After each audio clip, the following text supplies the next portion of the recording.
Hello and welcome to the first episode of season 2 of How's Your Week Been? I am super excited, super excited, and very grateful as well to be in the home of the one of the most explosive brands, founders from a marketing perspective that I've probably seen in the last decade. We've got Alan Barratt from Grenade. Hello. How's it going? Hello. Yeah, nice to meet you. A fellow Brummie as well, which is always great. It's always great, isn't it? To have a Brummie on the show, it's always great.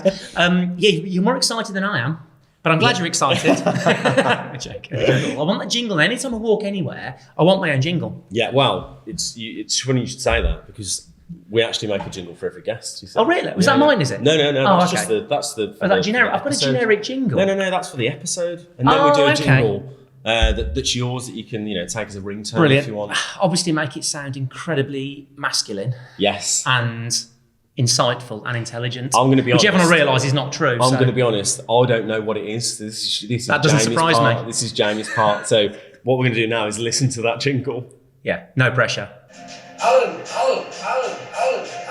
See what you did there. Yeah, very good.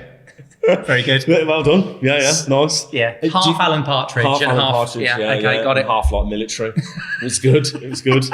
So yeah, absolute pleasure. We're in your home. Thank you very much for having us. You're welcome. Not regretting it at all, obviously. Yeah. We've had a little tour. It's when I say little, I mean big tour. It's a beautiful place. And what we do with How's Your Week Been is we get super interesting people, founders that are doing amazing things. You couldn't find any this week. We couldn't find anyone, so we went for someone else. Obviously, went for a local man. That's why I'm here. Yeah.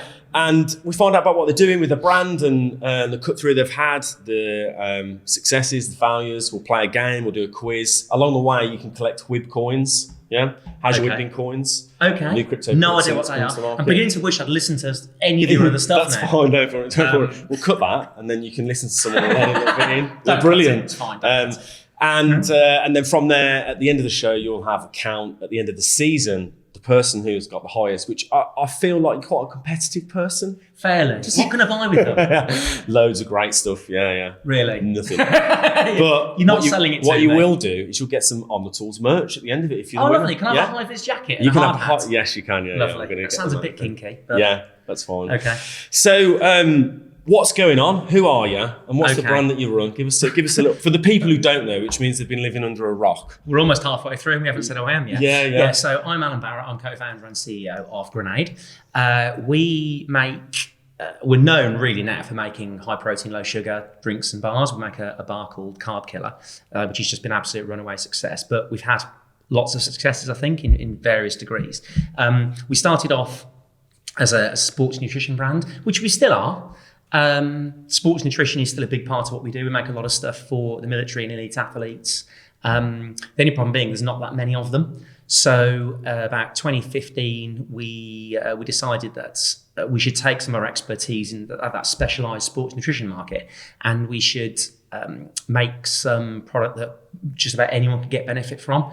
And I like chocolate because everyone likes a bit of chocolate, don't they? Yeah. And we'd never made any protein bars before. We'd got no experience of making protein bars, but we thought it'd be quite good to make a functional protein bar that could basically take on the confectionery brands, just lower sugar, high protein, but try and replicate the taste as best as possible. And it's done all right. It's done all right so far. Yeah, average. Yeah, average. About 1 million bars a week. Yeah, it's all right. I'm only eating half of those.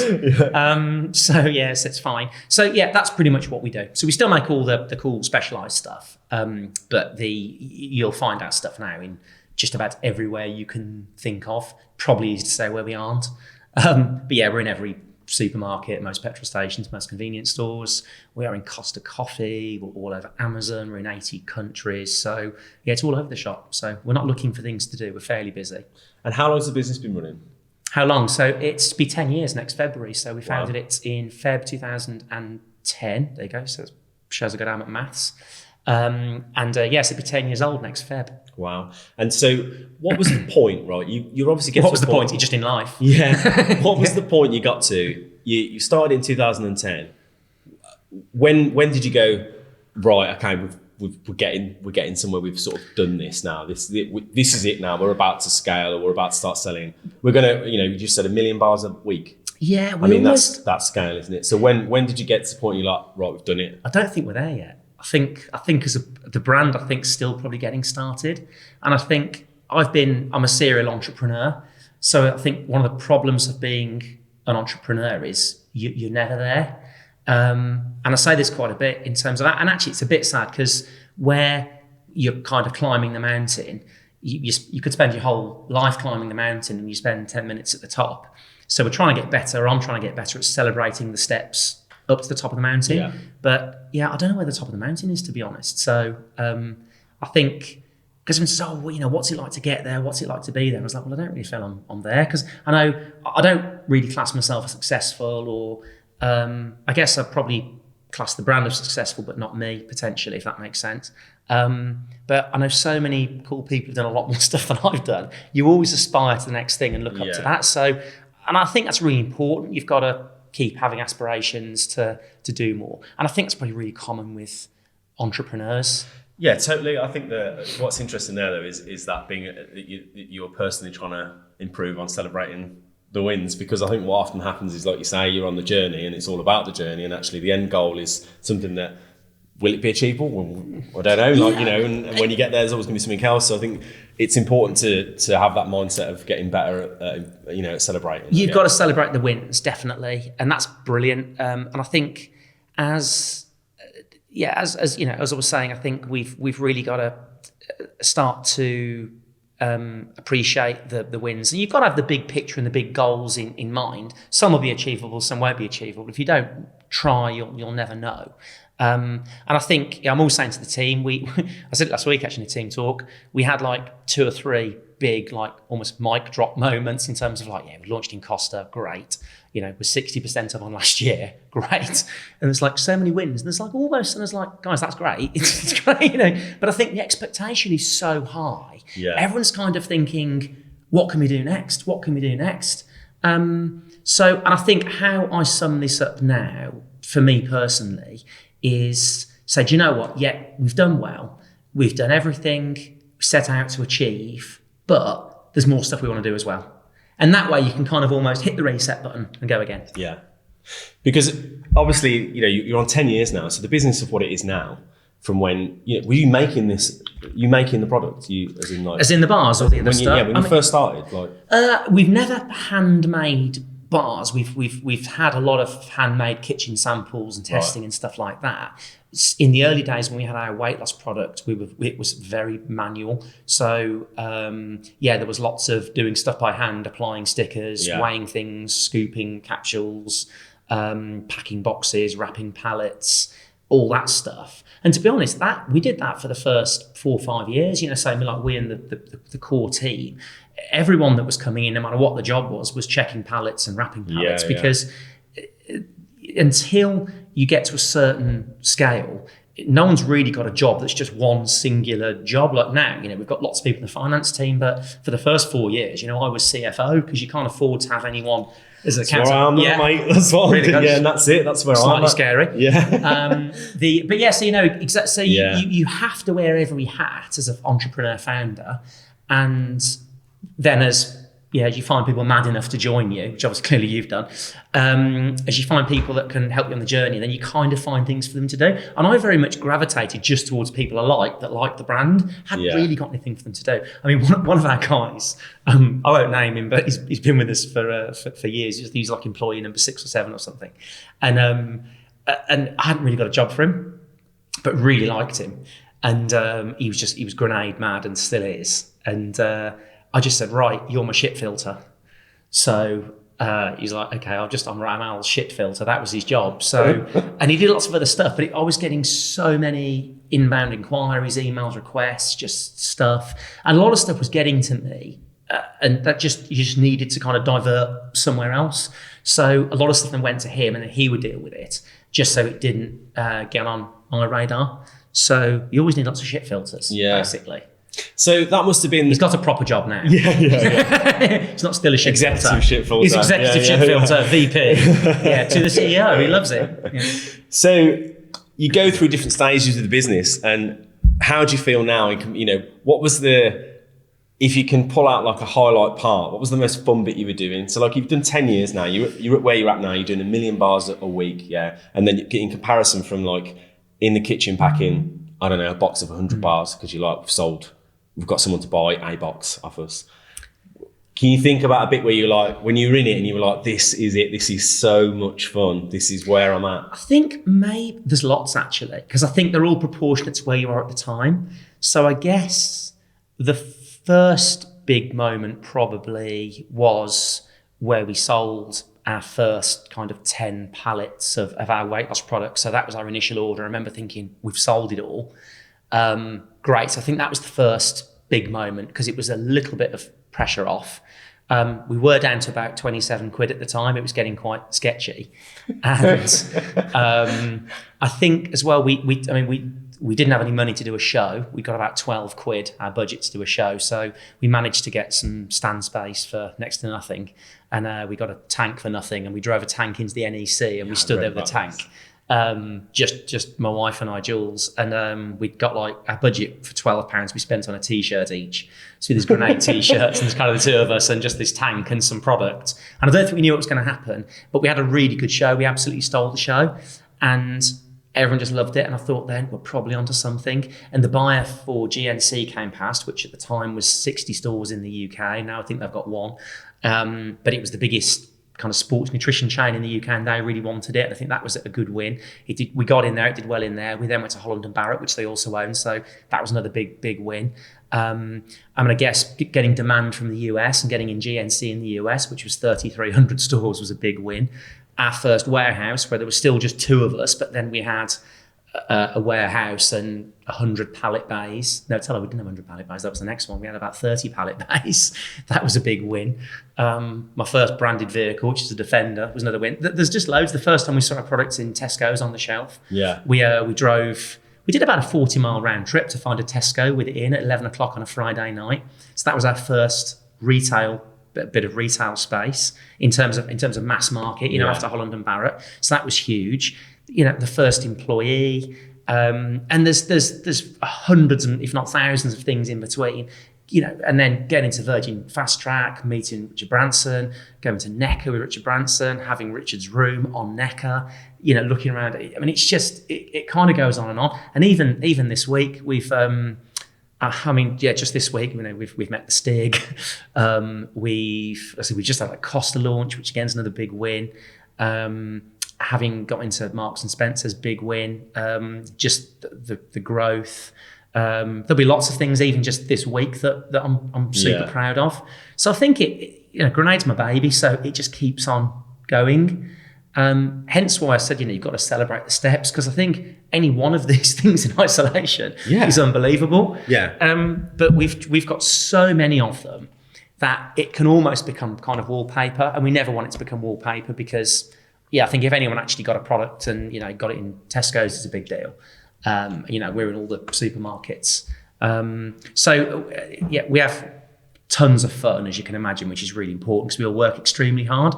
So I think as long as we're having fun and doing amazing things, there's lots of wins in different ways. So you've managed to create this brand, and I'm like a big lover of brand anyway, and how important it is, and particularly through product-based business as well. It's sort of everything that you try and launch with, but then equally how that influences the culture. So you say 70 now. Yeah, so we're 63, 70, 7 in the US. We've got 1 in the Middle East. We've probably got about 9 or 10 more vacancies. How do you, as the CEO and as the founder, where you just said then Grenade's your baby, someone says a bad word about it, then you're going to drive him in the tank. They'll die. Yeah. So how does that transfer? How do you make sure, and how do you consistently make sure? Because what you've done is go through this like a 10-year period where you've gone through what sometimes is greater than the life cycle of a business that's been going for 40 years in terms of we've done a lot in 9-10 years. We've done a lot. Yeah. How do you ensure that you've got one, the brand still has got everything it needs to survive and change, but then equally the people in the business understand what the brand is and the culture transfers from that? How do you not have a stuffy office that's just driving product out and then on the outside it's got a great brand. You know, how do you keep that going? It's probably one of the hardest things, and I think you probably know this, recruiting and finding the right people to be around you. Certainly they probably have to be a bit mad, because most entrepreneurs are a bit mad. It's very hard to find. You're never short of people applying, but you do have to filter them extremely carefully. And I've been through all of the kind of hiring your mates, which everyone does. That doesn't work. You know, they've got to be an amazing employee first, and then you become friends after that, which I have with most of the team, to be fair. We've become really good friends. You've still got to have that great employee first. That's the most important thing. If you become a good friend after, then that's a bonus. But yeah, just hiring friends, they don't turn into great employees, you know, in my opinion. Although we do actually have one that was a friend who actually did. But it's extremely hard with culture, because the culture and brand are everything. Without the brand, you don't have anything. And I'm always saying to the guys, I'm actually doing a talk on brand for my own team in 2 weeks, because we're just due one, because we constantly need to be reminded, myself included, of just certain core principles that was certainly the case when the brand was founded 10 years ago. And I think a lot of the core principles probably, and we won't have time to go into too much detail here, but a lot of the core principles go back 10 or 20 years prior to that. Stuff that's important to Grenade and that's been important to me is important to me for a reason. Yeah. Things like the attention to detail and not compromising, humour, humility, all this sort of stuff's been incredibly important anyway. And I think then brands are extensions of their founders. So all the good and bad stuff, there's no bad stuff though, but all the good and bad stuff ends up in the brand. Yeah. And then you kind of have to filter through that. So yeah, we're always saying, you know, we must be disruptive. We defy convention. We just don't compromise on brand. If we don't love it, we don't do it ever. And that comes up a lot. We were doing some events actually a few weeks ago, and I wasn't quite feeling it, which isn't the end of the world as long as the team are. And I wasn't really feeling it from the team. And there was, you know, stuff at weekends, and all the team are happy to work, you know, 365 days a year pretty much, which again is something else you've got to find, that work ethic. And I said to the guys, is anyone really passionate about this? Because I'm not, but I want to know if you guys are. And no one was really bothered. I'm like, why are we doing it then? So, and we booked it all, and we just cancelled it all. We lost the money. And it was about 25 grand. It's a lot of money. But it would have been more money had we gone and done it. We wouldn't have probably got that much out of it because no one was really that vested in it. Yeah. So, and I thought it was good. And actually, we took a lot of stuff out of the marketing plan after that, just to try and keep it simple and just to put more stuff in that we wanted it, we do care about. And we ended up actually putting more tanky stuff in, which is good fun. We ended up spray painting a tank orange, which we did this week, which is quite a lot of work. Yeah. To be honest, with our guys that do that sort of stuff for us. And the more of that stuff that you do, that you want to do, that you enjoy, that gets great reach just because it's fun and it's genuine, it's authentic, the more great stuff then comes in. If you kind of do bad stuff for the brand that isn't right, you attract more bad stuff. Yeah. And I think that's very much the case with people. I think you don't want to surround yourself with people who are, you know, like you as the founder, be it myself, you know, or yourself. But you do have to share the same values. But for me, I certainly have to find people who are better at me than doing all the individual jobs, which frankly is not hard. But I can imagine. But I conduct the orchestra, but I don't run around playing all the instruments. So you've got to find fantastic people playing instruments, but then they've got to be able to follow you and believe in you, and you've got to make good decisions. So for me, I always put the brand first. If you make good brand decisions, then everything else is kind of easy because it falls into place. And there's no losers. If the brand does well, who loses? It's great for everyone in the team. It's great for myself. It's great for our investors. It's good for the team. Consumers benefit. They get better products. All of our competitors benefit because we raise the bar. Then they have to raise their bar, so we make them better. If no one else pushes forward in a category, everything just stays the same. And that's what happened with protein bars. For 20, you know, we didn't invent protein bars, but I think we invented really good protein bars. So for 20 years, people just had bland, chewy, tasteless protein bars, and they accepted that because that's all anyone did. So, like I said, even our competitors benefit. So brand coming first, and it's really hard with getting the right people. We've actually now got a head of HR who's superb, and because she's Grenade, she's the gatekeeper for the brand. So no one comes in without seeing her, and I don't think she's only been there for 6 months. I'm pretty sure that since she started, everyone that's come via Emily has been the right person. And before we just hadn't got the right person, because sometimes it's right for us and not for them, and sometimes vice versa. Yeah. It's got to be right for both parties. There's no point having a member of staff that we think is amazing and they're just having a shit time, because it doesn't work. And again, it's no point someone just coming in that's having an amazing time and they're not doing a great job. So it's a two-way street. But all the guys that my real core team have been with me from the start. They just absolutely get it, and I've got absolute faith in them. And I'll keep reminding them of that as well. Just say, guys, what do you think? If you want to go and do it. But don't have to sense check things with me.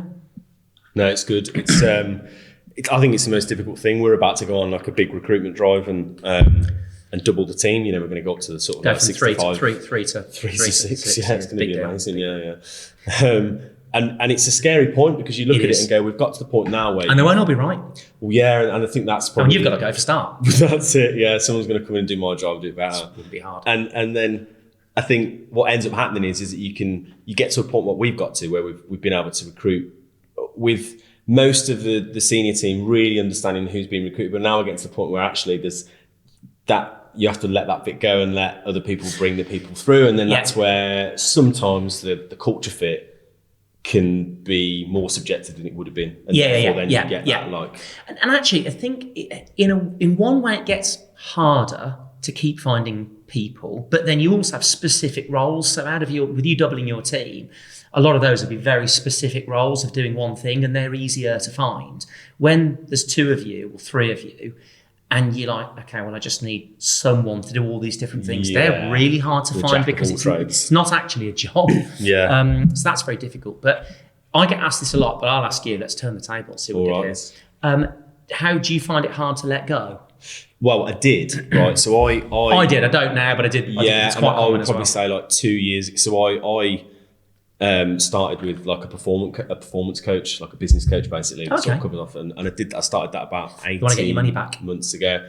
Well, no, it's probably the best thing I ever did. Really? I think from learning that, I Cut that guess, bit out. He didn't go for the joke. I'm trying not to go for all of them, because you're gonna have to like this, aren't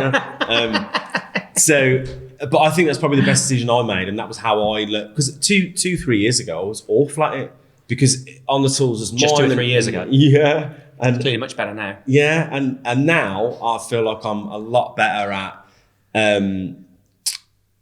of letting go of things from like all angles, really, like whether it be recruitment, whether it be because I think that autonomy that people need in order to actually grow with the brand as well is like dead important. It's what's the point in bringing people in and giving them what would be like a senior position and doing it yourself? Like, you can't do that. You can't do this. If you have to do that, you've definitely got the wrong people. Yeah, definitely. But yeah, I'd probably say 2 years ago, it was I was like a right dickhead with it. I would be, like I can't make the same joke again, can I? You can't.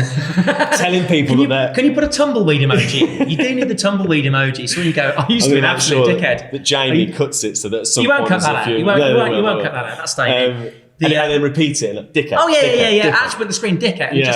Superimpose a giant penis on both of us. Yeah. And then, because that's sticking there. So I used to be a right twat. But yeah, I think I've got a lot better with it. But I think that's only for the business, it being a necessity for the business, and probably people around me being like, you're saying one thing, but then you're not actually like living by that. You do. It becomes more difficult then because you don't. Yeah, you've got to.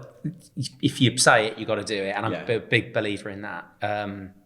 Certainly. I think as well on that note, if you're judged by the company you keep, and I say this quite a lot, and this sounds pretty harsh actually, but I've got a really, really broad spectrum of people that I know through. I'm quite good at keeping in touch with people, and having almost 30 years in business, and I try and keep in touch, and it's really good to have a balance of all sorts of different people around you. But what no one needs, I think, is just a certain clique of people who probably don't aspire to do that much, which is fine. That's absolutely their prerogative. I'm not knocking that. But I think if you were permanently just surrounded by people that didn't aspire to much, and therefore probably just inadvertently holding you back, not deliberately. But you do get lots of negative people in life, and I've had this, oh yeah, don't launch a grenade. Oh, it's a silly idea. That'll never sell. Even my own dad, just said, well, what if you don't sell it? I'm like, well, yeah, well, what if I do? He said, you'll never sell all that stuff. And it's very easy for someone to, not deliberately, but knock you and knock your confidence. And you will have had this, definitely. And I think if you've got a lot of friends like that, get new friends. Because if you can be around people that you aspire to, they lift you up. Whereas being around people that you don't aspire to be like, it does kind of pull you down. It doesn't actually lift you up. So I don't get all kind of spiritual. No, but it's that contentment. Yeah, you do have to be around people that you admire, definitely. And who you can learn from. People around you that don't have a work ethic, which again is their prerogative, that's fine. They just don't want to do that much, and they just want to go out every weekend and get bladdered. That's their prerogative. That never interested me when I was a teenager, let alone now. So if you're just around, I don't aspire to be like that. I'm not learning anything. So I hated school, and education wasn't for me. And I didn't go to university. I dropped out of A levels, just absolutely hated it. But since then, I've never stopped learning. But I've learned things I want to learn. Like learning to fly and things like that. So just the basic academic stuff was just not of interest to me. So I think I like to be around people that I'm learning from. And I think one of the reasons I'm still so passionate about this business is we're learning all the time. We're doing stuff that's not been done before. I learn from the team. They learn from me. We learn from retailers. Retailers learn from us. And because it's not been done, it's exciting, and every day is different. And that's what drives us forward. I think if it was just more of the same all the time and we weren't learning anything, I think we'd probably all get bored. And we'd get to that point where we go, do you know what? We've done it. But because we're learning, we haven't done it because there's loads more to learn. Yeah. It's interesting, isn't it, that trait? Like you just said then, that you hate school. Like I wasn't very academic at all, and scraped through A levels with like an E and 2 U's, and then some mad university let me in, and I dropped out 6 months in, and then, and all that. But it's all very common with entrepreneurs. Isn't it? It's a weird thing. The academia doesn't work, but then this aspiration and I think work ethic sort of comes into that. Then, even though probably you were labelled as, if you were poor at academia, you were a bit lazy, you were a bit, you were, and actually those traits don't transfer very well. The thing is though, but we've got because I was actually quite academic at school because I've got a good memory, and the whole education system in the UK that I went through, maybe it's changed, but and like I said, didn't go to uni or whatever, but it was all very much about just being told something, and then if you regurgitated it back correctly, you were clever. Yeah. But I don't understand that. Yeah. And that's very much how we define intelligence in the UK. And you think, well, what about the people that just can't remember that stuff, or are clever in lots of other ways, or creatively clever? And for me, I was actually quite disruptive at school. I don't mean throwing chairs and swearing, that came later. But I just found it so boring because I actually found it really easy. And I like, to do it and get to the end of the book and I go, what's next? And I think I was always challenging convention then. So I was always quite good at spelling because I've got a good memory, and I'm quite good if I see something once, I can genuinely remember it. So not quite a photographic memory, but almost halfway there. And the teacher spelt a word on the board once, and she spelt Mississippi. And I said, oh, you spelt that wrong, miss. And she said, no, I haven't. So you have spelt that wrong. And she said, how'd you spell it then? And I also said M-I-S-S-I-S-S-I-P-P-I. And so you've missed an S. And she got the dictionary out, and of course she was wrong and stuff. And I was 6. So apart from being probably an annoying little twat, I think it probably taught me then I've never really been scared to say if I don't understand something, or I think something's right or something's wrong. And I think that's probably quite important, just in terms of speaking up and so you don't understand something. And to be honest, the best person I actually know who's phenomenal at that, who everyone will have heard of, is Richard Branson. If he's the first person who doesn't understand something, he's not scared to say, actually, I don't understand that. Yeah. And he likes to keep business really simple. And he's well known as being dyslexic. So I think if you don't understand something, or you just want to keep it simple, and again, that's probably one of the most common things I say at work is, guys, can we just keep this simple? Because if I don't understand it, I think we probably start to get in real dangerous territory. And I think business is quite a simple thing. I mean, for us, basically, we make chocolate bars. We make high protein low sugar, and there's lots and lots and lots of clever stuff that goes into it. There's lots of science, lots of R&D, and loads of clever stuff by people who are a lot cleverer than I am, which again isn't difficult. But it's a simple thing. We make stuff and we put it on shelves and we sell it for more than we make it for, and then we tell people about it. And that's it. And the minute it starts to get more complicated than that, you're in real danger of, let's have 50 million pages of forecasts and spreadsheets, and let's pay for data and ask all the consumers what they think. And like, well, we know what they think. They're buyers in droves. We don't just go and ask them all individually what they think. They're telling us what they think by spending money on our product. So, and you do need to have all these different aspects of the business and all the category development and data and stuff. It's just not the sort of thing that gets me excited personally. I want to make the best product we can, have fun doing it, and give consumers a benefit with our bars, for example. Give them a choice whereby they might go in his petrol station a couple of years ago and buying a pasty or a sandwich or something like that, buying actually something that's better for them. Yeah. And no one needs supplements. We don't make product that people desperately need. We make stuff that people actually want, which again is more powerful. It's quite easy to sell consumers something they need. So we always try and remember that as well. The fact that we're quite lucky that consumers choose to buy this sort of stuff because they do have a choice. And ultimately, if people had an absolutely perfect diet, no one would need supplements, but nobody has a perfect diet. Yeah. So on Grenade then, this is what I want to do now. I've got a quiz. Oh God. It's going to be relatively brand led. Yeah? It's not in the conventional sense as in like, a lot of this will get cut out because I won't know the answers. With Grenade. So it's a Grenade-esque quiz. Yeah? Okay, go on then. Did you write this? No, Jamie did. Okay. But I was reading through these last night and I've got more faith now Jamie's done. Yeah, that's it. Yeah. Good. So there's going to be some like right answers in there, yeah. So, number 1. Yes. The 2010 pop hit Grenade was sung by who? Bruno Mars. Well done. 1 point. Thank you. 2. Which empire is credited to the first use of grenades? Sorry, this sounds like multiple choice. Sorry, go on. Multiple choice, I'll give you a chance. Is it A, the Byzantine Empire? This is a bit technical. Is it B, the Roman Empire? Or is it C, the King Empire? Now, I don't know whether I've pronounced the first one right there, but... I don't know. It definitely wasn't the Roman Empire, I don't think. Knocking grenades around the Roman Empire. And what were the other two? You've got A, the Byzantine Empire, or C, the King Empire, spelt with a Q. Okay. I'm going to go the King Empire because it probably sounds Chinese and they invented gunpowder, so I'm going to go with that one. It's Byzantine, isn't it? It is Byzantine. Unbelievable. Yeah. Is that the way you pronounce it, Jamie? Yeah. He's got no idea, don't ask him. I've never heard of it. He's just got it on Wikipedia. Random question. It's probably wrong. Okay, and what century was that? Look, Jamie, do you know what century that was? I've not got that information, Alan. Come on. So, question number 3. I'm sweating, it's so intense. What was the profession of the designer who popularised the pineapple-shaped grenade? Is it A, he was a baseball designer? Is it B, that he was a frisbee designer? Or is it C, he was a golf club designer? Oh, he's got to be a baseball designer.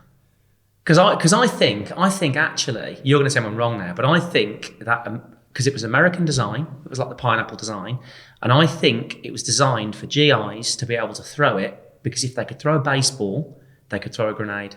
So I'm going to go with that one. And that is a very, very, very good answer. But it's not right, is it? Explanation for what would be the right answer, but I'm afraid that's the wrong answer. Really? Yeah, he was a golf club designer. Unbelievable. I don't know if that's correct. Still American. Yeah, okay. You Do you can throw golf a ball. Balls? You don't throw them, but you can. Okay, all right. I'm querying that one. Jury's out on that. Jury's out on that one. Who wrote these? Jamie. So question 4. The word grenade is derived of a French fruit, but which one? I might know this. Do you want to just go it? I'll give you 3 points. Yeah. For the one, if you can get it. Is it pomegranate? It is. Well done. Boom. You've pulled yourself back there for the 2 answers you've got wrong, so well done. You're on 3 points in the quiz. I like the fact you've made this as you go along. Oh, yeah, it's like utterly random. Yeah, completely random. And, do I get extra points because it's a Friday? And you've got smart water? The smart water one, you get an extra point. Extra point? For that. Yeah. Got to ask. Yeah, totally. Okay. So, roughly, how many fragmentation grenades were produced by the USA for the Second World War? Now, this isn't an exact figure. It's rounded, yes, I know that one. It's rounded to the nearest million. Yeah? Ish. So is it A, 80 million? Is it B, 50 million? Or is it C, 70 million? 80 million sounds like a lot. 70's close. Okay, disco, I got 50. I'm going to go 70. 80, 50 or 70? You're going I'm going to go 70? 70. Was it 80? No, it was 50. 50. Really? It was 50. Oh, because I thought, because the 70 and 80 are close. Yeah. It's got to be one of those. True, I thought, I've got no idea, so I'll try and eliminate the other answer. So from there... But he thought ahead. He knew ahead, yeah. It's not, James not as daft as he looks. No, he's not. No. 4 points out of the 5 because you pulled it back by throwing... Does that include the smart water one as well? 5 points so now. 5 out of 5. Brilliant, so I've got a perfect score. Yeah. Jamie would have given you points for it being a Friday, but I don't do that stuff. No, because that'd be really stupid, wouldn't it? But what you do get the opportunity now, right? Is this a record? Has anyone got full marks before? Technically full marks, for getting most of them wrong. I think we've had one person who got 4, not 5. There you go. But what you do have an opportunity for now, right? It's a bonus. I've got a bonus round. Okay. Where you can double the points you've just collected on that game. Yeah. So you got 4 points from that game. Not giving you a smart wall one. Okay. You can You've already said you are, mate. You might. No, you can have it. You can't have it to double because you only got 4 on the quiz. Yeah. That's so you got 4 on the marginally quiz. fair. 4 on the quiz. You get to ask me a multiple choice question. Yeah. You have to think. I'll give you like 10 seconds to think of one now. You give me a question with 3 multiple choice, and then you have to. I'm trusting that you're going to be honest. You look an honest guy. Okay. Yeah. Honest. Okay. If I get it wrong, then you get the double points. If I get it right, stay where you are. I'm giving you a chance here. Yeah. Okay. So that's ruled out. Doesn't have to be about grenades. No, just as well. I was actually going to say, who's most attractive, Albert, Jamie, or Kendall? Was going to be the question, but then you're obviously going to go Jamie. Yes. So and there's not officially a right answer for that either. No. So you might say that, but I still haven't thought of a question. Shit. Okay. Hang on a minute. Well, the pressure's on now. So I've got to give you a question. Three multiple choice answers. Yeah. Okay. If I get it right, you stand 4 points. If I get it wrong, I can double. So I've got to find something really quite difficult. Okay. All right then. Don't worry, we'll cut this. It's fine. Okay. So what is my middle name? Shit on it. He went for a really difficult one. Go on. Okay. Is it Brian? Is it John? Or is it Richard? It's definitely John. No, it's Richard. You know, the best way, the first person that I've got that wrong with, because what usually happens is when people are put under pressure for a multiple choice question, they can't think of one. But when they deliver it, it's so obvious. And you moved your eyes on John. I did, yeah, I know. I did it. Did Richard at the end. And I thought about it. See, I just snuck ahead of you. 8 points. 8 points. You're in good standing. Pretty impressive. Yeah, it's pretty impressive. Is that 8 out of 5? Is that even possible? No, it's just 8 out of... However many points you get at the end of it. Is everyone getting asked the same amount of questions? On the quiz, yeah. Okay. You can collect quiz points all the way through. Like if you give a decent bit of spiel, then sometimes I can. I must be loads. Oh well, I've got 9. Oh yeah, of course it's 9. There you go. Thank you. Yeah, thank you. Boom. Yeah, exactly. Thank you. I'm glad you brought that. Yeah. Okay. So. A couple of things. I only want to random thing I've done all week. Now. Yeah, well, that's good. Yeah, it's good. Yeah, it's good. That's quite difficult in my life. So yeah, fair enough. So I was going to say you've met Stig. You painted a tank orange. Painted a tank orange. I did the most random thing for your week. I squeezed James Haskell into an orange mini this week. And that's more random than that. Not physically. I inserted James Haskell into a mini and then into a tank, which was sprayed orange, and then we went out with a Stig. But I still tipped. But it was still random. Yeah, it was. Good job. So what is Alan Barratt's sort of day to day now? So obviously the business has changed a lot over a long period of time, over a short period of time. Sorry, at such scale. What do you actually do? That's a bloody good question. I think everyone likes the answer to this one. So I spend. I have a light touch on everything in the business. Yeah. As CEO. But we have such a good team. I don't have to wade in too much with anything. So we've got great finance guys, got good MD, great MD. We've got great commercial guys and stuff. And everyone's in my mind is just a superstar. They're faultless. So that makes my life easier in the sense I don't have to get into all the day to day. But this is where the amazing growth is coming from. So we've got to keep up and keep pushing forward. So. Do you want it as in a day, but as in like when I get up in the morning and stuff? Or go on, give us a quick run through of what a day looks like for you. Right, so my alarm goes off about 6. I don't get up at 6, but the alarm goes off at 6. But I get up about 15:15. Depending on the day, I'll try and, so black coffee, and then I'll try and train, prepare my food and that for the day, just kind of wake up. And if it's a day I'm training, I'll come down to the gym and I'll train. So I train 4 times a week. And then I'm into the office 5 days a week. So it's a Friday and you're at my house. That's quite unusual. So I'm in the office if I'm in the country most of the time. And I find that really important in the sense that this whole working from home thing doesn't quite work for us. The business moves at such a pace, and actually everyone says this in the business, if you've missed it by a day, you've missed loads. So you feel really far behind if you're not in there every day. So I am in every day. I've got exactly the same office here as I have at work, so I can kind of switch between the two. But I do like to be in the office all day. And then it's, there'll be all sorts of meetings for marketing and brand. There'll be sales meetings, but we do NPD. We've always got people coming in and out the business. We've got the nice ambassador networks that are always coming in and out. And generally speaking, I try and just wander around the building annoying people. And I bet you're really good at doing that. Oh, I'm really irritating. So yeah, we have actually the Kyle, the MD, and I. We can't go to the same meetings because it's just the utter circus. So when we do, it's normally trouble. But we do spend a lot of time laughing. And actually, when he joined us last year, and he was saying for the first week he couldn't understand why his jaw was hurting, and he realised it's because he's laughing so much, and he wasn't used to that when he was at Holland and Barratt. So yeah, we have a lot of laughter. And then I'll probably leave, depending on the day, work probably between 6 and 7, something like that. I've got roughly an hour's drive home, and I get back, feed the cat. If I haven't trained that day, I might train, but then I'm generally straight in my office to get an email. I've missed so many emails from leaving the office and then driving home. I don't normally admit this, but I very often pull over at the side of the road and I'll do messages, and then I'll keep going just because there's so many when you get back. And then I'll probably have something to eat.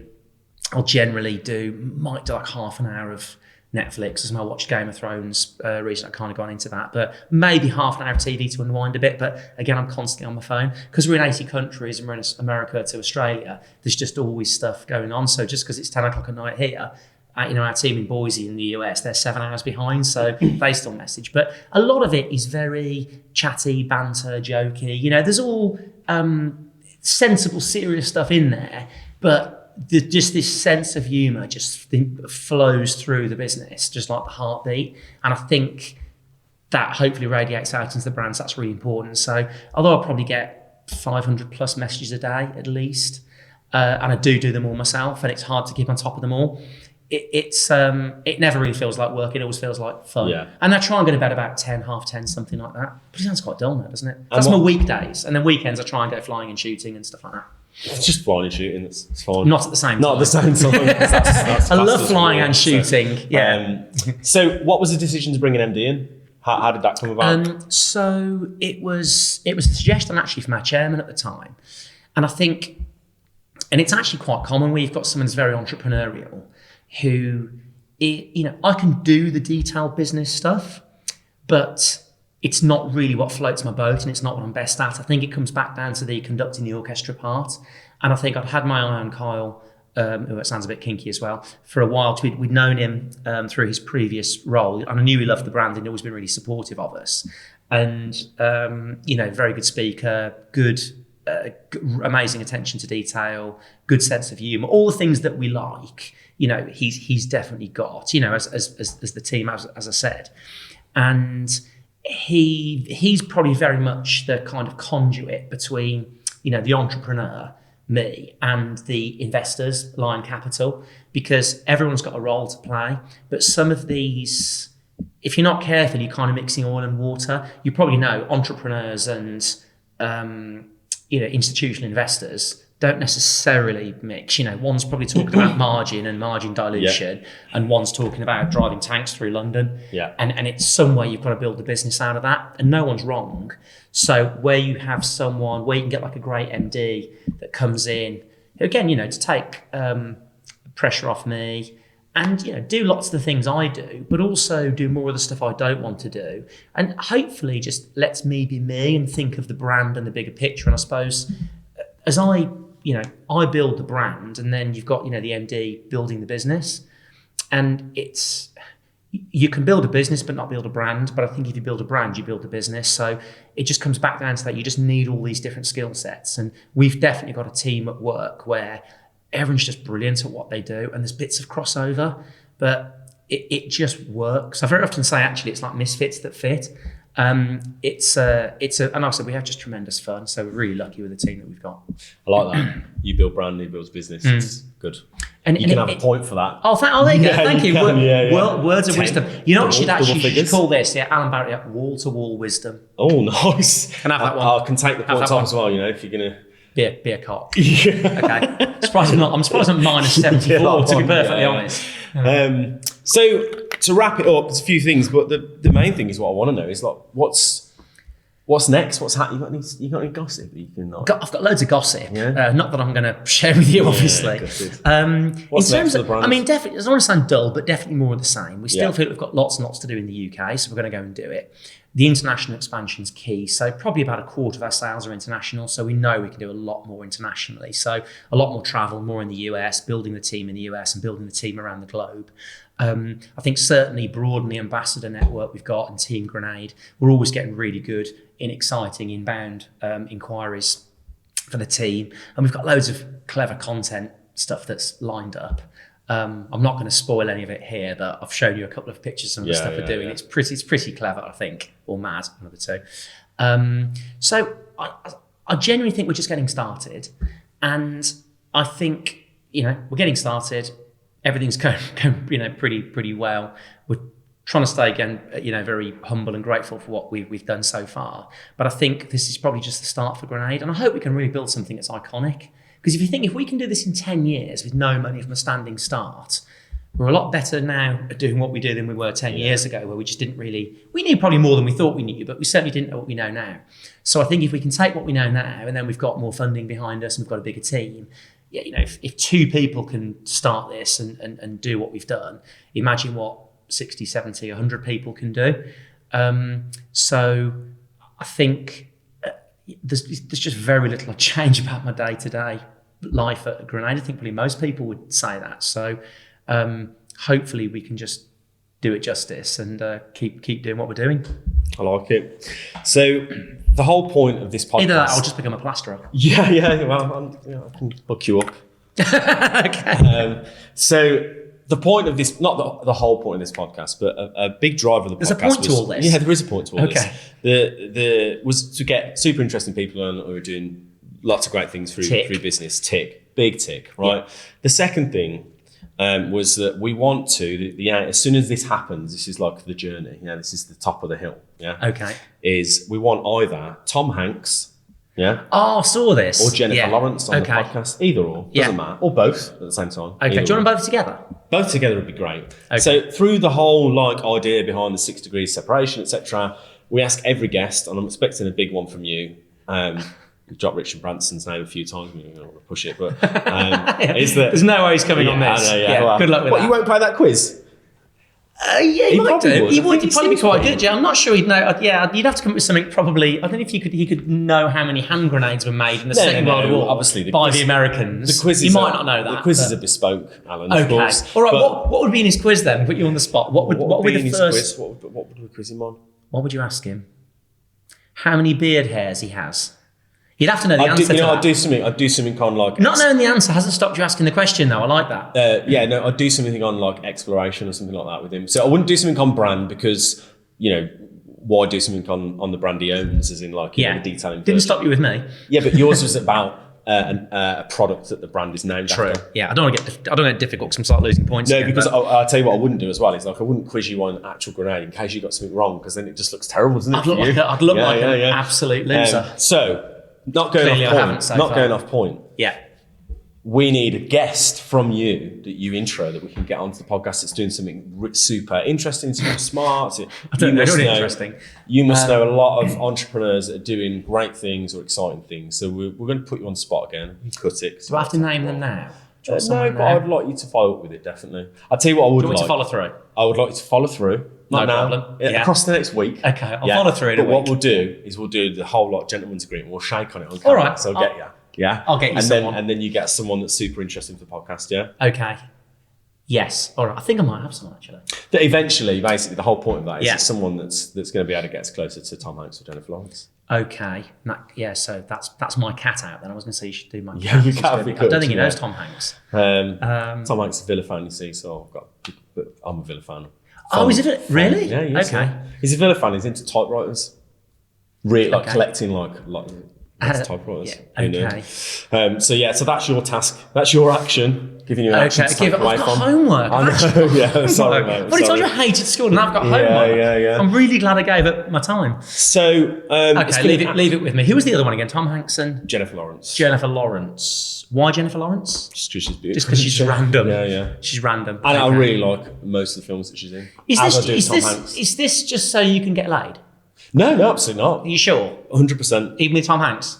I mean, with Tom Hanks, yeah. Obviously, We're yeah, going to we go would Tom all sleep with Tom Hanks. Yeah. So it's been an Unbelievable. absolute pleasure Yeah. finding out about Glad it more has about- for you. but more about Grenade, what you've been doing, the exciting marketing things you're doing, and a bit more about you as well. Just Thank you. how you operate and what's important to you. And you did all right on the Hywb points. So you had 10. I knocked on another 11, another 1. Okay, not to know. You said it now. It was a 10 plus 11. One. That's 21. I took 10 off because you keep questioning me. So the bad answer 11. And then I'll give you a 12 for being a great guy. And 13, unlucky for some, I'm going to end you on 13 because I know that you're going to follow up with a banging guest. I will get a good one. Yeah? I'll get you a good one. Been a All pleasure. right. Thanks for inviting me. No, to your brilliant. home. I've really enjoyed it. Much Thanks for the time, appreciated. guys. Thank you. Thanks for Jamie to the weird questions. Yeah. But he got me 1,000 points or something similar. So Yeah, very similar, combat. yeah. Brilliant. Thanks, guys. Pleasure. Awesome. Thank you. Cheers.